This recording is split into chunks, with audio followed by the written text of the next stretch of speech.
Can I taste your juice? Hey folks, P. Basardo. Got a device review. Alright, so I've got my batteries all charged up. Let's go ahead and put the batteries in here, and we'll talk about some of the features and functionality on this. Alright, so the batteries are in, and I have some LED flashing there to let me know that. Look back here on the back side, it's firing in its red mode. That's its 3.7 mode. You click this button 5 times, 1, 2, 3, 4, 5, and now it goes to its yellow mode, and its yellow mode is the 5 volt setting. Alright, click it 5 more times, 1, 2, 3, 4, 5. It goes to its blue mode, and that is its high voltage setting, its 6 volt setting. Click it 5 more times, 1, 2, 3, 4, 5. You're going to get a little flash, and now the device is shut off. So I'm pressing the button, and nothing is happening. 5 more times, 1, 2, 3, 4, 5. We get the red flash, and now we're back to low mode. So if you're in low mode and you want to shut it off, you're going to have to go all the way to high mode before you get the on and off feature. Potentially leak is going to come out the seams that are blatantly all over this device. Okay, the 510 connection looks like a pretty run-of-the-mill 510 connection, press fitted and probably hot glued in there. I'm not sure, I haven't cracked it open, but it's recessed. Okay, so you see how that is. So if you are going to use a tank like this, this is going to be a little bit top heavy. You're going to have to use some kind of a 510 extension. So if you tank, you're going to have to get a 510 extension. Now this will fit in that hole. See the way that goes in there? Okay, so once you have the connection in, it will fit in that hole. I would strongly recommend against dripping with this, because if you look in here, and I'm going to put some photos up, it's not a drip well, folks. There appears to be a seam in there, and I'm not sure how watertight or liquid tight, if you will, that is. Now, let's go ahead and screw a tank on here, because this is the device that I used to test, or this is the setup that I used to test this. I want to show you the first thing that bugs the hell out of me. What if you are left-handed, which I am? Okay, see where the finger grips are? So now I have it in my left hand, but the button is on the other side. So if I were a right-handed person, that would work out here. I would have done this review sooner, but I couldn't kill the batteries. On their website, they're saying these batteries give you, 4 to 6 hours of vape time. But it says large quantities of 46. Okay. Not even close. Now, I use this with my standard Bogue 2-ohm Cardo in this tank in its low setting. I even used it at work a little bit with a 3-ohm Cardo in its 5-volt setting. I got 24-hour solid vape time out of it. Okay, so not even close to their recommended. Now, maybe if you are using it in its high-volt setting with one of the included cardomizers or clearomizers. Where's the one that I filled up? Here it is. Okay, this appears to be about a 4-ohm Cardo, so maybe that's where they're getting the number from. But I did not test it with that. I tested it with the Bogue Cardo. Let me go ahead and screw this one. Now, this one does just fit in that hole perfectly. It screws right in, and we can go ahead and vape this.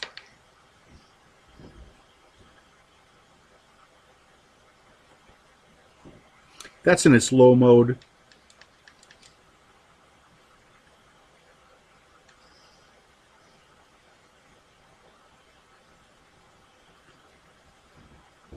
That's in its medium mode.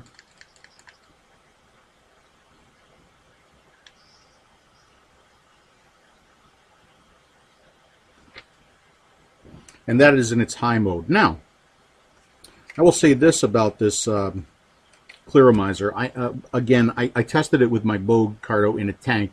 I just filled this one up because I'm probably going to maybe review it off to the side because I'm not a huge fan of the CE2 type tanks. But I filled this one up, and it's kind of working good. It's all the way to the top. I don't know how it's going to wick when it gets down below, but I'll just say my initial impression on this Cardo is not bad. Okay, that's as much as I'm going to say about that. Now let's go to this rig here, and I want to take it off of its high mode because its high mode is high. I mean, this thing actually does put out a lot of power. In its low mode,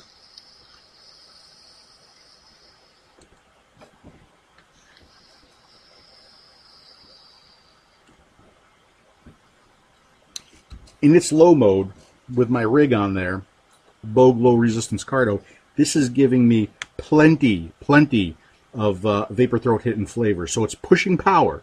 It is without a doubt pushing power. And it did that for me for 24 hours. And that's 24 hours vape time. So that doesn't include sleeping time. So around 8 o'clock in the morning until around 1:30 in the morning, full day for me. And then about half the next day. So as far as vape time between charges, I'll go through some photos here as we go. The plastic is thin. It's a thin plastic. It does not feel solid. If you squeeze it just the right way, you're going to get a little creaks and groans out of it. The battery cover seems to hold pretty well, you know, but it's easy enough to remove there like that. Okay. To give you an idea of how thin this is, let me go ahead and shut the lights off. Okay, and let's fire this. Yeah, the whole thing glows. Okay, that's thin plastic there, folks. Okay, see that? Here's the back of it. You can even see it bleeding the blue through the back of it. It is a nice light show, though. Okay, so there you go. Just wanted to demonstrate that for you. All right, now let's talk about the power this thing is putting out. Okay, so for that, I'm going to have to use a couple different things because it's pulse width modulation. Yes, it is turning the power on and off. So I'm going to have to use my scope, and I'm going to have to take some photos, and we're going to have to talk to those photos, to the scope. The load that I'm going to use on this test is a 3 ohm Bogue Cardo. Okay, so not a low resistance Cardo, a normal resistance Cardo, because I would rather not burn up a Cardo in its 6 volt mode. Now let me just show you real quick here. Here's the scope, and there's the wave. Not the prettiest wave I've ever seen, but a wave nonetheless. Here it is in its low mode. VRMS here is 4.11. The cutoff just fired. I think it's got a 10-second cutoff. So I'm going to go ahead and do a couple screen captures here, and we'll talk a little bit about what the power looks like under load and no load. Okay, so I did my screen captures, and we can use presentation mode to talk about these. So let's talk about these charts here, or these the screen captures from the scope. Here it is in its low setting. Now, I've had people tell me you shouldn't look at V average, you should look at VRMS, and you shouldn't look at this, and you should look at that. Well, here's all the information. Feel free to look at whatever you would like to. This is in its 3.7 volt setting, no load. Okay, this the wave is a little funky here. I mean, it looks like it's skipping every now and then. The frequency you're going to see will be all over the place. Duty cycle, the percentage of time that the voltage is turned on. V max, look at this, almost 10 volts in its on position, and then obviously turns off. V average here is coming out to 3.6 volts. Now, when I fire that with the 3 ohm Cardo, I get this. Things change a little bit. Vmax still hitting really, really high at 7.75 volts. And the V average and the VRMS, they both take a little bit of a dive here, but I can tell you that this does not vape like a 3.3 volt device. It really does feel like 3.7 volts, okay? In its medium setting here, its 5 volt setting, its V average is coming out to 5.04 volts. Again, hitting high close to 10 volts in its on position. When I go ahead and put that under load with a 3 ohm Cardo, it seems to do a pretty good job of maintaining its voltage here. And you can definitely tell in the vape from going from its low to its medium. And then when we go to its high setting, this is its high setting under no load. We are close to the 6 volts here that it's advertised at. Again, the Vmax pretty high, And when we go ahead and fire it with a 3 ohm cardo, we take a little bit of a dive, but again, with it in its high volt setting, you can honestly tell in the vape.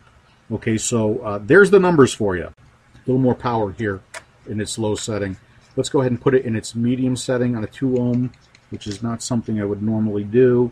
Give it a shot anyway.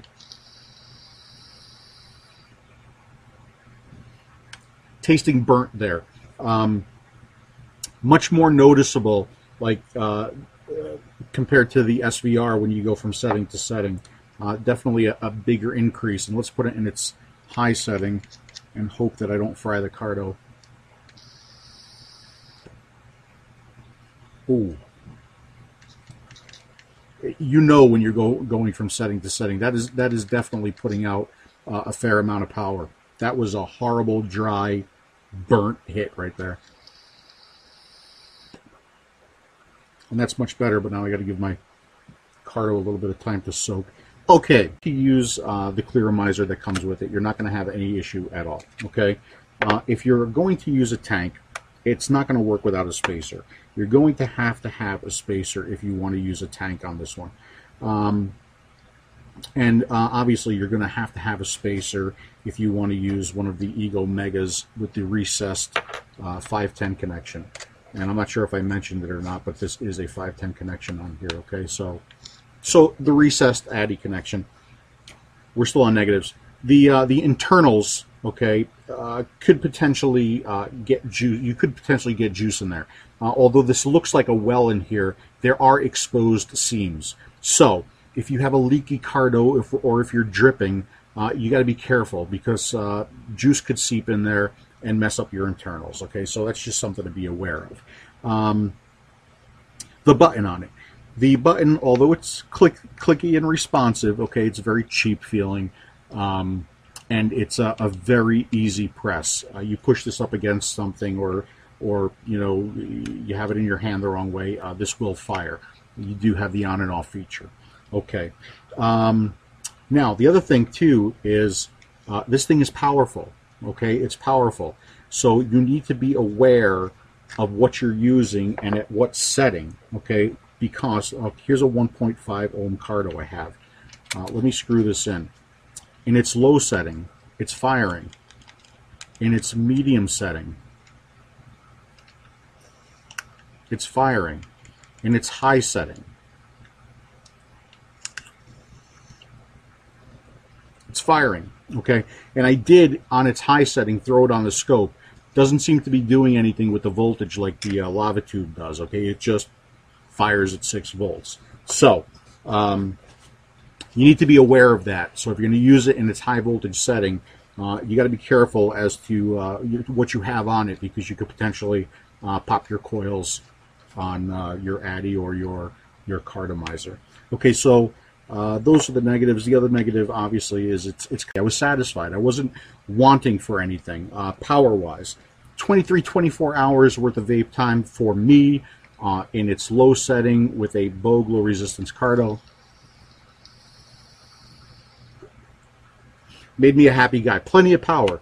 I tried it against the Kago battery. It appears to feels like more power than the 3.7 Kago. So it's power-wise, very satisfying. Vape time-wise, very satisfying. Okay. You know, it's interesting because I've had a few comments on this. My wife said, "Why are you using that thing? You have other things that look so much better." Okay, well, that's what she calls them. She calls them things. She's not a vapor, and I'm trying like hell to get her to be one and get her off of analogs. Okay, so she didn't like it. Now, I had a couple people at the Super Bowl party who held this, and they liked it. They loved it. They oh, it's so cute. I want one. I like the way it fits in my hand. Blah blah blah. Okay, so. You know, remember, no matter how much you hate a device, there are other people out there who are going to love that device. Taste and juice and devices is subjective, okay? Here's what's not subjective. The price on this one. It's $60 for the kit. Some of that information helpful? Thanks a lot for watching, and I'll see you again soon. I taste your juice?